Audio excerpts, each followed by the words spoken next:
The Great Hall of the Galactic Council was bigger than most cities. Its walls curved up so high that clouds formed near the ceiling. Representatives from hundreds of alien worlds sat in floating chairs that moved through the air like slow birds. The light came from crystal pillars that hummed with ancient power. Ambassador Kang Day stood at the center of it all. He was a tall man with gray hair and calm eyes that had seen too much. His dark blue uniform carried the simple Earth symbol, a planet with 2 moons. Behind him stood the entire human delegation, 23 people who had worked for years to get to this moment. The Vorthak representative spoke first. Kelman was 7 feet tall with purple skin and 4 arms. His voice sounded like rocks grinding together. The Council has made its decision about humanity's request for membership. Park Minho, Earth's chief diplomat, felt his heart beat faster. He had spent 5 years preparing for this day, 5 years of meetings, documents, and careful words, 5 years of showing the galaxy what humans could do. "We have reviewed your species carefully," said Thesara, the Nexari delegate. She looked like a living crystal, her body catching light and throwing it back in rainbow colors. "Your technology is interesting but simple. Your culture is too young. Your people fight too much among themselves." Dr. Yoon Ji-won stood quietly, behind the ambassador. She had brought data about human medical breakthroughs that could save millions of lives across the galaxy. Her research on cell repair had already helped 3 alien species extend their lifespans. But the Council had called it basic biological work. "Humanity lacks the wisdom needed for galactic governance," continued Kelman. "You are barely past your tribal phase. Your emotions control your actions. You are not ready to join civilized species." Libora, the ambassador's aide, watched the alien faces. Some looked bored. Others seemed amused. None showed respect. She had translated human poetry into 17 alien languages, hoping to show the beauty of human culture. The Council had dismissed it as primitive emotional expression. Kim Taiho had spent months creating trade agreements that would benefit everyone. His economic models could prevent market crashes and help poor worlds build better lives for their people. The Council had looked at his work for exactly 12 minutes before calling it unnecessarily complex. "The decision is final," said Prime Counselor Vexathalan. His species looked like walking shadows with glowing eyes.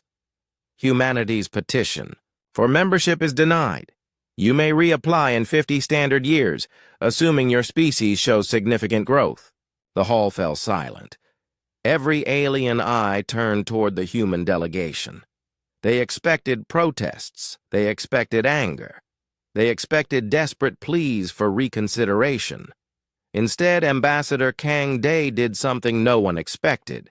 He gathered his papers into a neat stack. He picked up his water glass and emptied it slowly. Then he looked up at the Council with the same calm expression he had worn all day. "Thank you for your time," he said. His voice was quiet but clear. "We understand your position. That was all." Kang Day turned and walked toward the exit. His footsteps echoed in the massive hall. Behind him, the entire human delegation followed. Dr. Yoon Ji-won left her research presentations on the table. Kim Taiho abandoned his trade proposals. Communications specialist Song Hyun walked away from technology that could connect distant worlds faster than ever before. Lee Bora was the last to leave. She turned back once to look at the Council. The aliens sat frozen in their floating chairs, staring at the empty space where the humans had stood. In 800 years of galactic government, no species had ever simply walked away. The doors sealed behind them with a soft sound. In the hallway outside, human staff moved with quiet efficiency. Dr. Lim Hana closed her biological research lab. Engineer Choi Junho shut down his gravitational experiments. Cultural specialist Han Jisoo packed away years of careful diplomatic work. "Sir?" Lee Bora asked quietly. "What are our orders?" Ambassador Kang Dae looked out through a window at the stars. "We're going home, Bora. All of us. Across the galaxy." The message spread through human communication networks. It was short and simple. "Pack everything. We're leaving." Captain No Soman received the order while her ship floated near a Vorthak trade station. She had been working for 2 years to perfect a new shield system that could protect ships from asteroid impacts. The technology was almost ready to share with alien allies. Instead, she powered down her systems and set course for Earth. On the research station above Kepler 442b, Dr. Yang Mira was working on a cure for a disease that affected 7 different alien species. She was so close to a breakthrough that she could taste it. When the message came, she saved her work to encrypted files and began evacuation procedures. The alien worlds watched in confusion as human embassies went dark. Trade posts shut down without explanation. Research facilities powered off their equipment and sealed their doors. Human ships gathered at jump points and disappeared into hyperspace. Back in the council hall, Prime Counselor Vex Thalan finally found his voice. "What just happened?" "They left," said Thaisiara. The crystal being sounded uncertain for the first time in centuries. "They simply left." "Should we stop them?" asked another delegate. "On what grounds?" Kelman's 4 arms moved in confusion. "They have committed no crime. We denied their request. They accepted our decision." The council members looked at each other. Something felt wrong, but none of them could say what it was. Humanity had behaved with perfect dignity. They had shown no anger, made no threats, caused no trouble. They had simply taken their rejection and gone home. "Let them go," said Vex Thalan finally. "Perhaps 50 years of isolation will teach them humility." None of them noticed that several critical systems throughout the station had already begun showing error messages. The quantum communication array was displaying warnings about network instability. The artificial gravity fluctuated for 3 seconds. A backup power system failed and switched to emergency mode. Small problems, nothing urgent, nothing that couldn't wait until tomorrow to fix. Outside, the last human transport ship disappeared into the darkness between stars, carrying away knowledge and wisdom the galaxy didn't yet know it needed. 6 months had passed since the humans disappeared. Prime Counselor Vex Thalan stared at reports that made no sense. Numbers that should have been simple were now complicated. Trade routes that had worked for decades were failing. Systems that had run smoothly for years were breaking down. "Explain this to me again," he said to his economic advisor, a thin Nexari named Quintel. "The Market Stability Index has dropped 40%, Quintel replied, his crystal body dimming with worry. "Trade between the hegemony and the outer rim has slowed to almost nothing. 3 major shipping companies have gone out of business." Vex Thalan looked at the data streams floating in the air around him. Red warning lights blinked everywhere. "This started when?" "About 5 months ago, right after the humans left." The counselor frowned.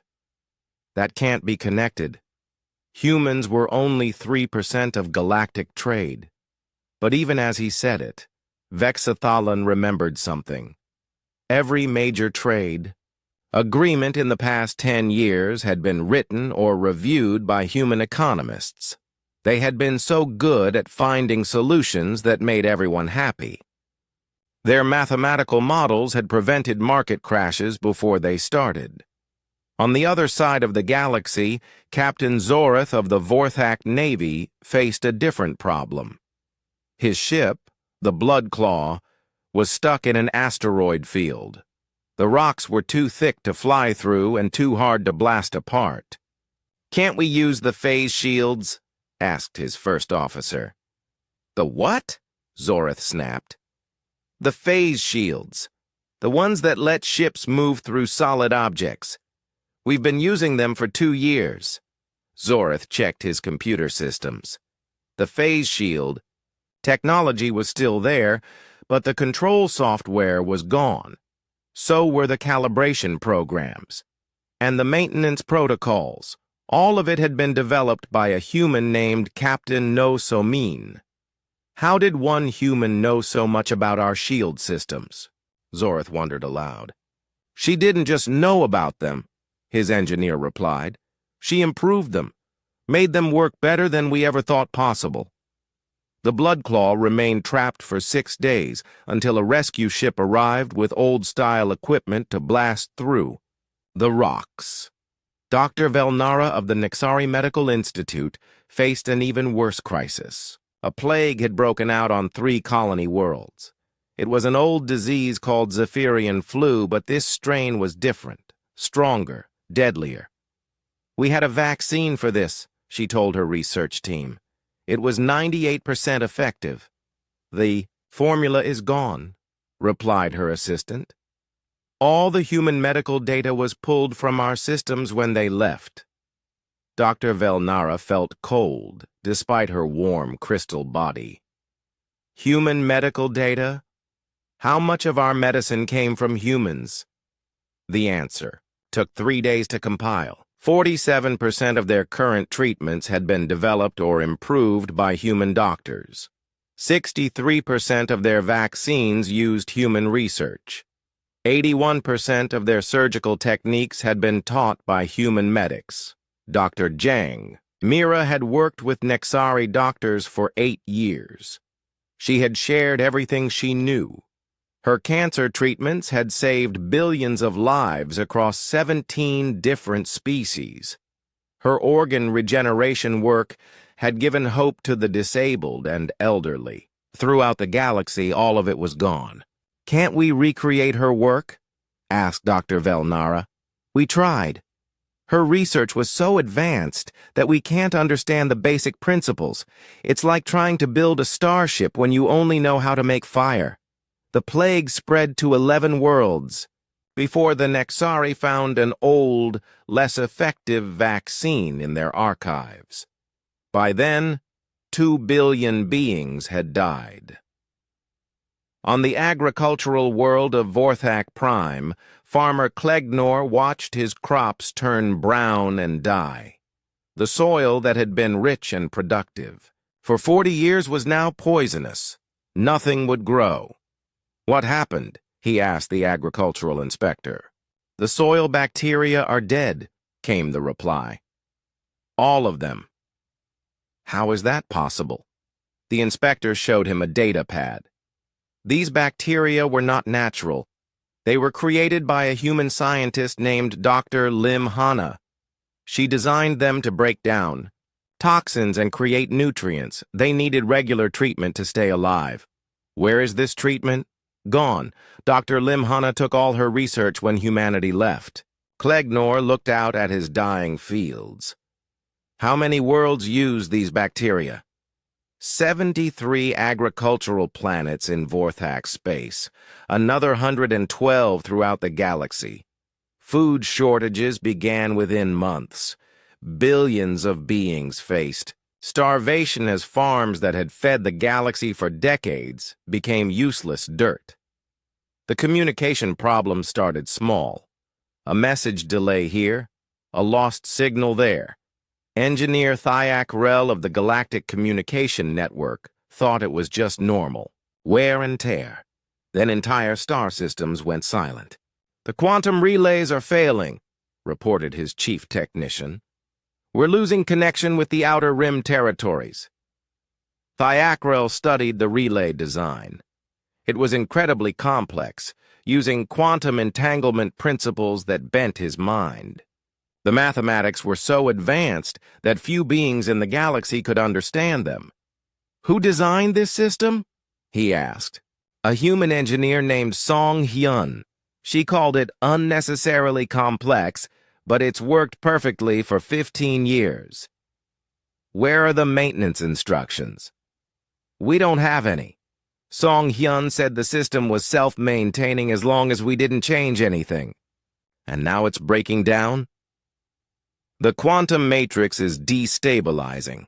Without the original programming codes, we can't fix it. One by one, star systems lost contact with the galactic network. Trade stopped. Diplomacy became impossible. Military coordination failed. The galaxy that had been connected for centuries began breaking apart into isolated islands of civilization. Prime Counselor Vex Thalon called an emergency session of the Galactic Council. Only half the delegates could attend. The others were trapped on their homeworlds, dealing with crises. "The situation is worse than we thought," he announced. "Our preliminary investigation shows that human technology and expertise were more important than we realized." Thisara's crystal body flickered with nervous energy. "How important?" "Critical. Human knowledge was integrated into almost every major system in the galaxy. They didn't just participate in our civilization. They were holding it together." The council chamber felt cold despite the heating systems. Systems that, the delegates now realized, had been optimized by human engineers. "What do we do?" asked Kelman. "We try to contact them," Vex Thalon replied. "We apologize. We ask for their help. But when they tried to send messages to human space, they discovered another problem. Earth's location in the galactic network had been erased from all navigation systems. The coordinates were gone. The hyperspace routes had been deleted. Humanity had not just left. They had made sure they could not be followed. As star systems went dark and civilizations struggled to survive without the technology they had taken for granted, the truth became clear. The primitive humans had not been asking to join galactic civilization. They had been holding it together all along. 2 years after humanity vanished, the galaxy was falling apart. Prime Counselor Vex Thalon sat in an emergency bunker deep under the council station. The great chamber above had been abandoned when the life support systems failed. Systems that had been maintained by human engineers for 30 years. "Report," he said to General Krixtal of the Combined Fleet. "The Stellar Confederation and Nexari Empire are at full war," the general replied. 47 star systems have been destroyed. Civilian casualties are in the trillions." Vexathalan's shadow form flickered with despair. "How did it get so bad?" "Without human diplomats, old grudges came back. The Confederation claimed the Nexari were stealing their trade routes. The Nexari said the Confederation was dumping toxic waste in their space. Both sides were probably right. For decades, human diplomats had managed these conflicts. Ambassador Odaisu had been the chief mediator between the two powers. He had a gift for finding solutions that made both sides feel like they had won. His careful work had prevented 17 major wars. Now those wars were happening all at once. "What about the peace treaties?" Vex Thalon asked. "They're breaking down. Turns out most of them were written by humans. The language was so careful and balanced that both sides agreed. But when they tried to interpret the treaties without human input, they found different meanings." On the battleship Nexari Harmony, Admiral Zephyra watched her fleet prepare for another assault. The war had lasted 18 months and showed no signs of ending. Her forces had superior weapons, but the Confederation ships had better shields. "Admiral," her tactical officer reported, "our targeting systems are malfunctioning again." How bad? 60% accuracy loss. The computers can't predict enemy movements like they used to. Zephyra frowned. These are the same targeting systems we've used for 5 years. Yes, but they were calibrated by human technicians. The software was constantly updated by a human named Engineer Choi Junho. Without those updates, the systems are degrading. The Admiral looked at her tactical display. Red error messages blinked everywhere. Can we fix them? We're trying, but Engineer Choi's work was incredibly complex. He somehow made our Nexari technology work better than we designed it.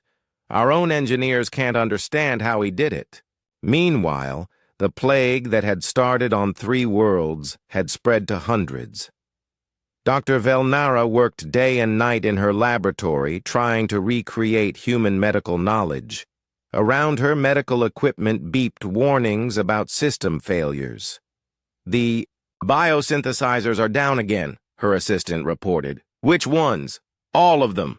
These machines were modified by Dr. Jang Mira. She made them work 5 times faster and with 90% fewer errors, but the modifications are failing. Dr. Velnara felt exhausted. How many people died yesterday? 43 million across. The infected worlds. The number keeps growing. In her darker moments, Dr. Velnara wondered if the humans had known this would happen. Had Dr. Jang Mira realized that her improvements were so fundamental that removing them would cause medical systems to collapse? Or had the human doctor simply been trying to help, never thinking that her knowledge would be taken away? Doctor, her assistant said quietly, we found something in the old archives. What? A message from Dr. Jang Mira. She sent it to our medical database 2 days before humanity left. Dr. Velnara read the message on her screen. It was simple. I hope we can work together again someday. Until then, I'm leaving copies of all my research in the medical archives. Password, friends helping friends, use it well. She left us. Her research? Dr. Velnara's crystal body brightened with hope. We tried the password. The files are corrupted. Something went wrong during the data transfer. Hope turned to despair. Even in trying to help, the humans were gone beyond reach. On the planet Kepler 442b, terraforming engineer Mechthol watched the sky turn red. The atmosphere that had taken 50 years to create was breaking down. Storms raged across the continents, and the oceans were turning acidic. How long do we have? Asked the colony administrator. 6 months, maybe less, Mechthol replied. The atmospheric processors are failing. Can't we repair them? The systems were designed by a human named Seo Jiho. His work was so advanced that he made our entire terraforming process 3 times more efficient. But without his maintenance protocols, everything is falling apart. The administrator looked at the red sky. What about the other terraformed worlds? Same problem. 127 worlds are showing atmospheric breakdown. We're looking at the largest refugee crisis in galactic history. Billions of beings would need new homes, but most worlds were already struggling with their own problems. The economic collapse made everything worse. Trade routes that had worked for centuries were breaking down.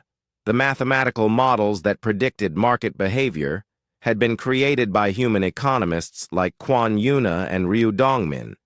Without their constant adjustments, markets swung wildly between boom and crash. Financial analyst Quintel tried to explain it to the Emergency Economic Council. Human economists didn't just participate in our markets, they understood them better than we did. Their models prevented 3 major crashes in the past 5 years. How is that possible? Asked Counselor Thisara.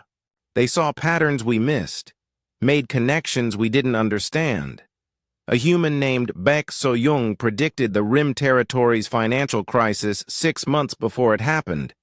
Her intervention saved 40 trillion credits and prevented economics collapse. And now? Now we're facing all three of those prevented crashes at once, plus the new problems caused by system failures and the war. The galaxy's economy wasn't just struggling. It was dying. In the abandoned council chambers, maintenance robot TK-7 continued its programmed tasks. It cleaned floors that no one walked on and organized documents that no one read. The robot's simple brain didn't understand that the beings who had given it purpose were gone. In its memory banks, TK-7 held thousands of hours of recorded council sessions. If anyone had bothered to check, they would have found something interesting. In every major decision over the past 10 years, human delegates had offered solutions that other species later adopted. The humans had been leading galactic civilization without anyone realizing it. But no one checked. The beings who might have thought to look were busy trying to save their dying worlds. Prime Counselor Vex Thalan sent the first formal apology message toward human space. It was broadcast on all frequencies, beamed toward Earth's last known location. The message was simple. "We were wrong. Please come back. We need your help." The message disappeared into empty space. No reply came. He sent another message the next day, and another the day after that. Each apology was longer, more detailed, more desperate. The Council's archive would eventually hold 47,000 apology messages, each one begging humanity to return. None of them received an answer. As the galaxy burned and billions died, the truth became impossible to ignore.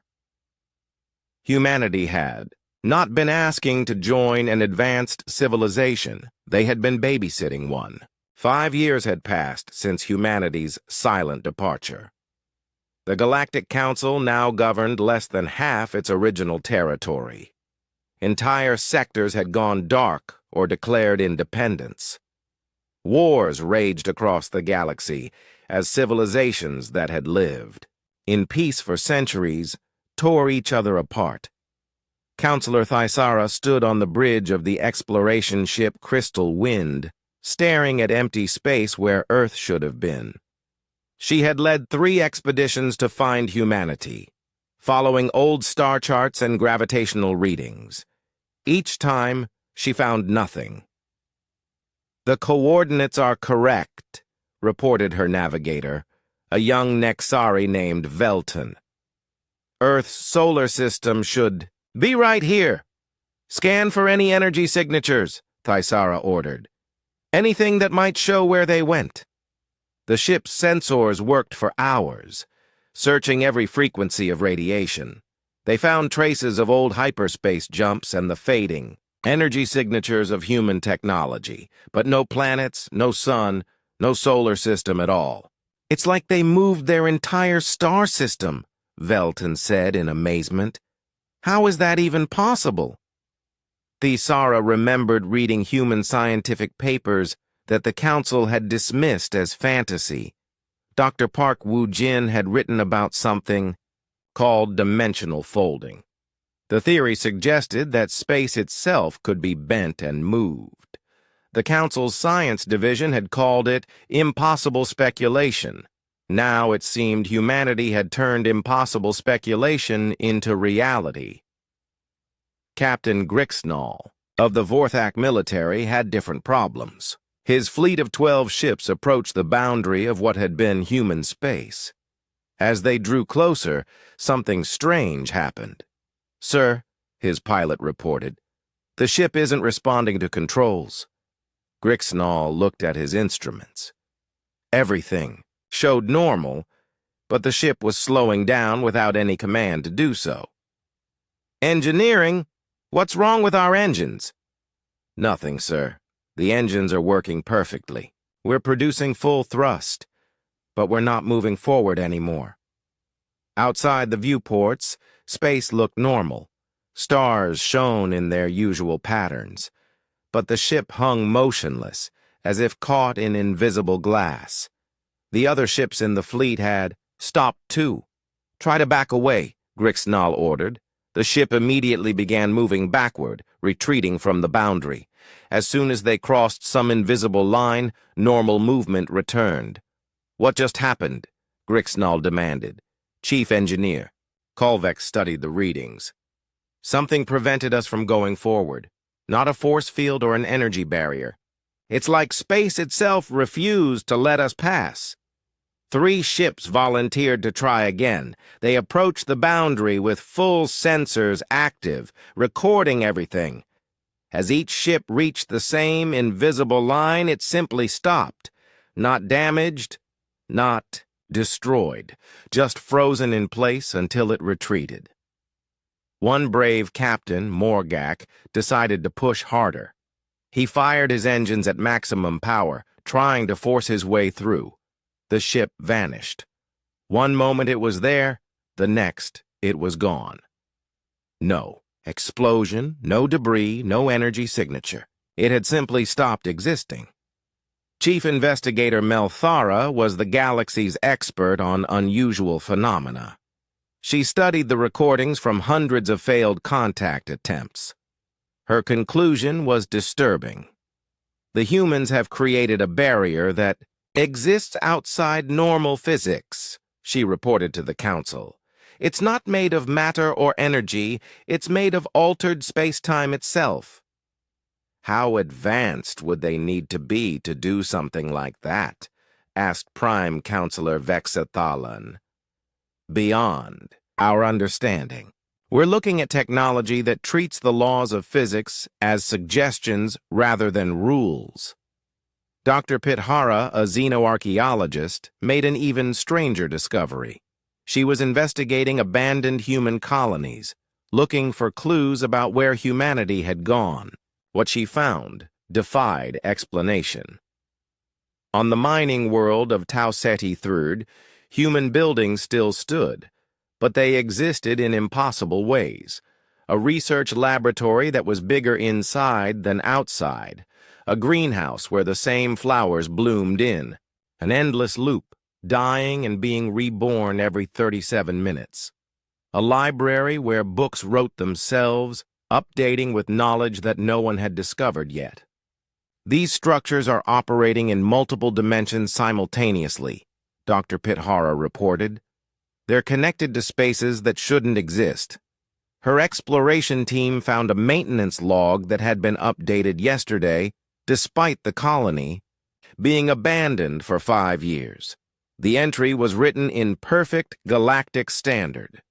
Systems functioning normally, awaiting further instructions. Estimated return time, unknown. Signed, Automated Caretaker Unit 7. Who is Automated Caretaker? Unit 7? Dr. Pithara asked her team. According to the colony records, no such unit ever existed, her assistant replied.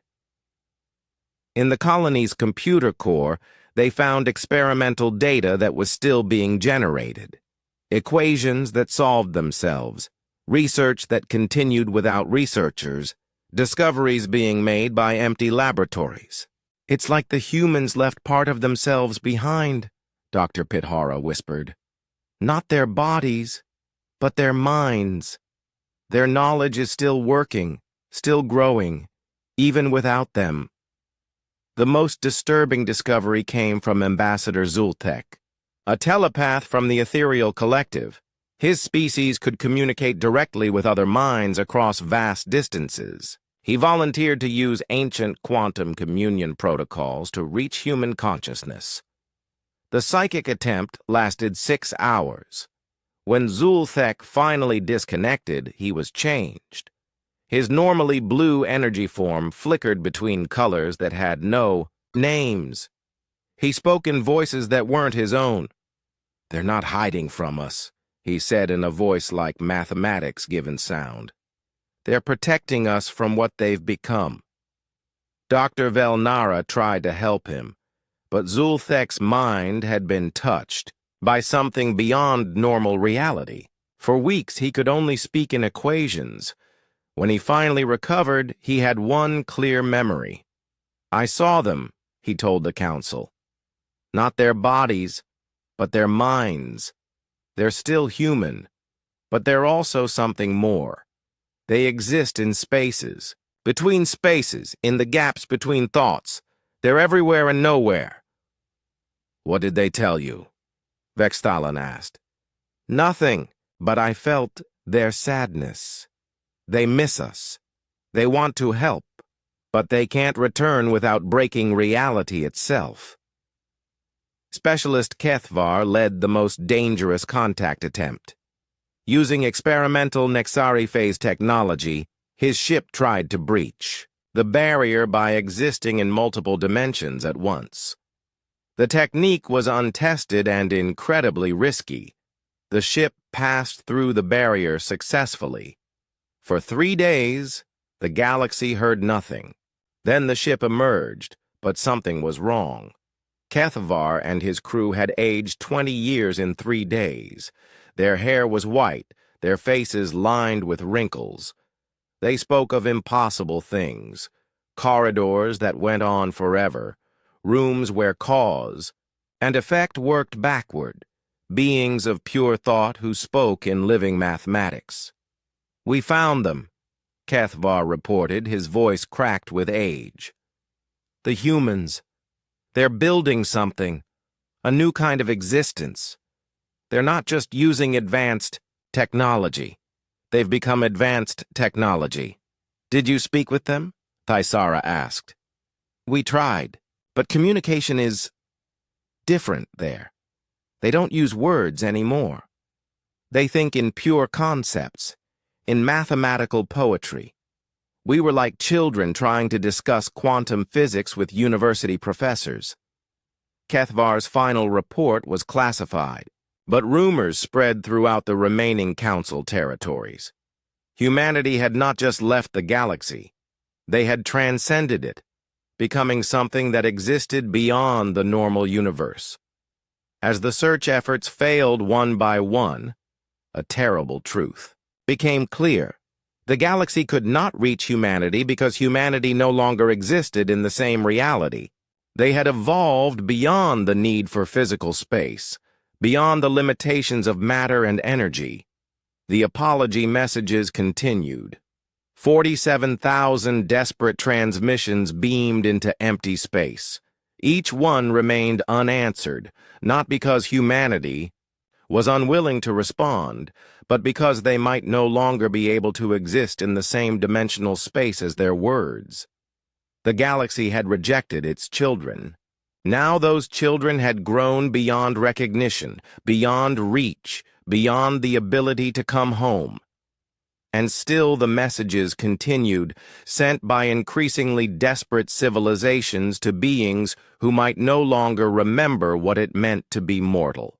The message appeared everywhere at once, not transmitted through space, not sent through communication networks, but simply existing simultaneously across every functioning device in the galaxy. Screens that had been dark for years suddenly blazed with light. Broken communicators sparked to life. Even primitive radio receivers on distant worlds crackled with the same signal. Prime Counselor Vexthalan was in his emergency bunker when his personal communicator activated itself. The device had been destroyed in a bombing 6 months earlier, yet now it projected a perfect holographic image into the air. The figure that appeared was Ambassador Kang Day. He looked exactly as he had 8 years ago when he walked out of the council chambers. His dark blue uniform was crisp, his gray hair neat, his calm eyes unchanged. But something was different. The air around him seemed to bend, as if reality was uncertain about his existence. "Greetings, Galactic Council," Kangi, Day said. His voice was the same, yet it carried undertones that seemed to come from everywhere and nowhere. "You have been persistent in your attempts to contact us. We apologize for the delay in responding. Time moves differently where we are now." Behind the ambassador, Glimpses of impossible architecture flickered in and out of focus. Cities that folded through space like origami, oceans that flowed upward into spiral galaxies, forests where the trees grew into living starships that sang with voices of light. Vexathalan tried to speak, but found he had no words. Across the galaxy, billions of beings watched the same transmission, struck silent by what they saw. Your apologies have been received, Kang Day continued. All 47,000 of them. We have read every word, felt every emotion behind them. We understand your regret. We understand your desperation. We understand that our departure caused inconvenience. The transmission shifted, showing brief glimpses of other humans. Dr. Yoon Ji-won stood in what looked like a medical facility, but she was manipulating matter at the molecular level with her bare hands, healing injuries that existed across multiple dimensions. Engineer Choi Junho was constructing geometries that shouldn't exist, buildings that existed in 11 dimensions simultaneously, yet remained perfectly stable. Communications specialist Song Hyun was no longer communicating with technology. She spoke directly with beings of pure mathematics, entities made of living equations that dance through space like aurora made of thought. You asked us to prove our maturity, Kang Day said, his image becoming more solid as reality seemed to accept his presence. We have. You called us primitive. We have evolved. You said we lacked the wisdom for galactic governance. We have found wisdom beyond governance itself. The scene behind him changed, showing human children playing games that involved manipulating the flow of time. They laughed as they ran through gardens where every flower was a tiny universe, each petal containing billions of stars. Dr. Lim Hana was there. Her soil bacteria now evolved into conscious ecosystems that could terraform dead worlds with a thought. Kim Tae-ho had moved beyond economics to become something like a living market force, balancing trade and need across dimensions that had no names. The barrier around human space is not a punishment, Kang Day explained, his expression softening, with something that might have been pity. It is a mercy. We have become something that your reality cannot safely contain. Our presence would unravel the physical laws that allow your civilizations to exist. The transmission showed glimpses of what lay beyond the barrier. Humans who had transcended the need for bodies walked through spaces where thought became reality. They had not abandoned their humanity, but had expanded it beyond all recognition. They felt every emotion more deeply than ever before, loved more completely, understood more perfectly, but they also existed in ways that would drive normal minds to madness. They experienced 11 dimensions simultaneously. They remembered the future and planned for the past. They communicated in pure mathematics that would burn out biological brains. "We cannot return," Kang Day said, and for the first time his voice carried sadness. "Not as we were.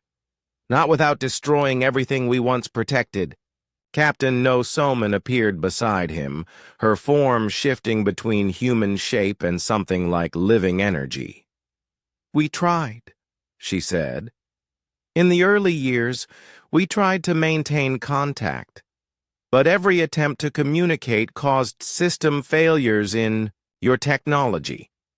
Our thoughts were too complex, our existence too vast. We were accidentally breaking the tools you needed to survive." Cultural liaison Han Ji-soo materialized from what looked like pure light. "We watched the wars begin. We felt every death, but we could not intervene without making things worse. Our presence would have torn apart the fabric of space-time in your regions. The transmission began to show the galaxy as humanity now saw it. A beautiful, fragile structure of interconnected lives and civilizations, held together by forces so delicate that a careless touch from transcended beings would shatter everything. "Your galaxy is healing," Kang Day observed. "Your species are learning to work together out of necessity. The Nexari and Stellar Confederation have begun peace talks. The plague worlds are sharing medical knowledge freely. Agricultural worlds are developing new growing techniques together." It was true. In their desperation, the alien species had begun helping each other in ways they never had before. The Vorthak were teaching the Nexari about soil management. The Ethereal Collective was sharing their telepathic healing techniques. Species that had been rivals for centuries were becoming allies in survival. "This was always the goal," Kang Day said. "Sometimes the greatest gift a teacher can give is to leave. You needed to learn that you could stand on your own." The images around him shifted, showing possible futures. Galaxies where different species worked together as equals, where technology served wisdom instead of the other way around, where conflicts were resolved through understanding rather than force.